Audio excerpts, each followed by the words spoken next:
మన పండగ అయిన తర్వాత ఆ సినిమా వర్క్లో అందరం దిగుతాం. ఇకపోతే మీరు అడిగిన ప్రశ్న ఇంకోటి, వెస్ట్ గోదావరి డిస్ట్రిక్ట్లో స్టూడియోస్ నిర్మాణం అని అంటున్నారు. అది ఆల్రెడీ వైజాగ్లో జరుగుతుంది. మన జిల్లాలో అయితే ఉండదు, కానీ మన జిల్లాలో న్యాచురల్ లొకేషన్స్ చాలా ఎక్కువ ఉన్నాయి కాబట్టి న్యాచురల్ ఇక్కడ షూటింగ్స్ చేయడానికి ఇదిగా ఉంటుంది.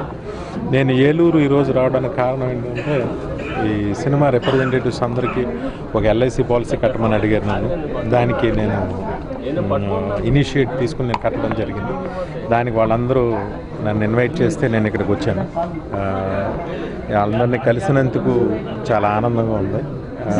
బాలకృష్ణ గారు, అలాగే ఎల్వీఆర్ గారు, నాకు తెలిసిన ఎంతోమంది మిత్రులు ఈరోజు కలవటం జరిగింది. దానికి చాలా ఆనందంగా ఉంది.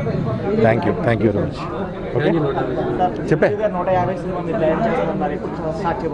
ఈ సంక్రాంతి వెళ్ళిన తర్వాత ఆ సినిమా వర్క్స్ మొదలవుతాయి.